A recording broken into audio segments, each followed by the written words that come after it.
नमस्कार दर्शकों, मैं दीपाली आप सभी का बहुत बहुत स्वागत करती हूँ। आज मैं आपको बताने जा रही हूँ वास्तुशास्त्र क्या है और वास्तुशास्त्र द्वारा पड़ने वाले नकारात्मक और सकारात्मक प्रभावों के बारे में भी बताऊंगी। वास्तुशास्त्र वह विधा है जिसके माध्यम से चेतन पुंज मनुष्य अपने आसपास के जड़ चेतन संसार से अपना सामंजस्य, अपना तारतम्य बैठाता है और सकारात्मक सामंजस्य स्थापित करता है। वास्तुशास्त्र वास्तव में प्रकृतिचर्या का एक अंग है।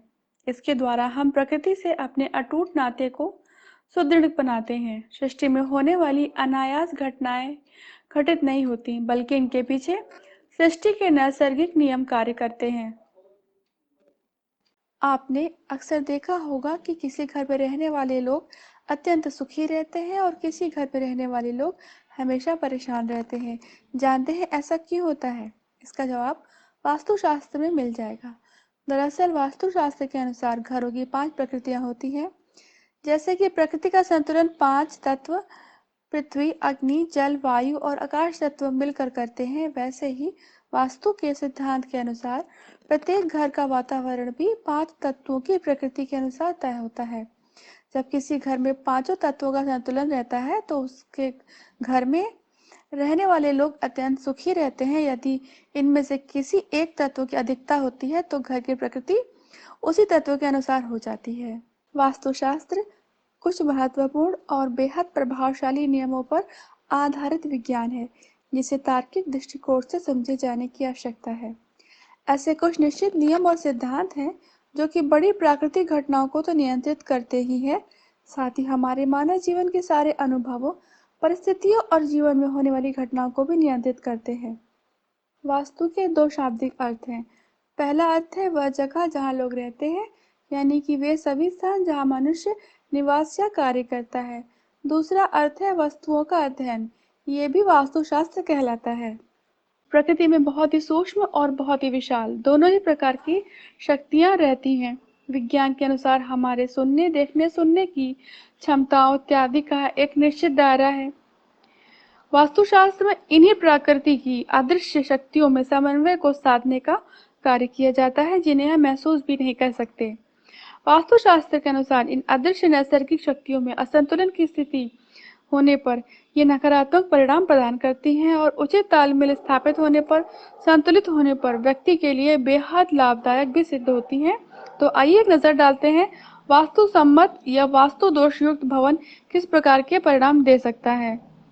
वास्तु के अनगिनत नकारात्मक प्रभाव होते हैं, जैसे कि आर्थिक परेशानियां, व्यापारिक घाटा, व्यापार में लागत भी न निकल पाना, ऋण संबंधी दिक्कतें, ऋण जाल में फंसना जैसे कि पुराने कर्ज की अदायगी के लिए नए कर्ज लेना, निराशाजनक करियर, निरंतर असफलताएं मिलना, मेहनत का फल न मिलना, स्वास्थ्य संबंधी समस्याएं, दीर्घकालीन रोग, दुर्घटनाएं, पारिवारिक झगड़े, तलाक, नकारात्मक माहौल, मानसिक तनाव, अवसाद या डिप्रेशन, अनिद्रा, घबराहट, अनिर्णय की स्थिति, किसी प्रकार के अपराध का शिकार होना, परिवार के किसी सदस्य में किसी प्रकार की आपराधिक प्रवृत्ति का उत्पन्न होना, संघर्षपूर्ण स्थिति का होना। हमारे चारों ओर सतत रूप से नकारात्मक और सकारात्मक दोनों ही प्रकार की ऊर्जाएं प्रवाहमान रहती हैं। ये ऊर्जाएं स्थान और वातावरण विशेष की ओर आकर्षित होती हैं। आइए देखते हैं सकारात्मक वास्तुयुक्त भवन किस प्रकार के परिणाम दे सकता है। सकारात्मक वास्तु के अनगिनत लाभ होते हैं।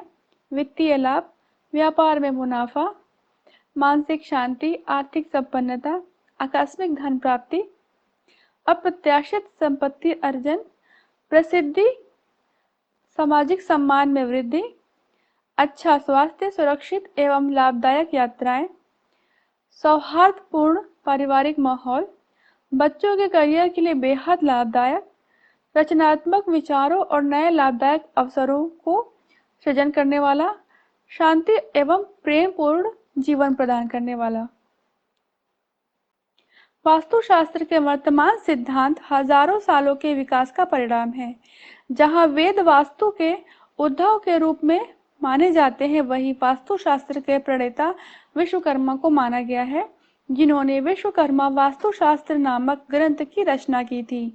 हालांकि विधिवत रूप से 11वीं शताब्दी में ही वास्तुशास्त्र अस्तित्व में आया, जब महाराजा भोजराज द्वारा सम्रांगण सूत्रधार नामक ग्रंथ लिखा गया, जिसे वास्तुशास्त्र का प्रामाणिक ग्रंथ माना जाता है।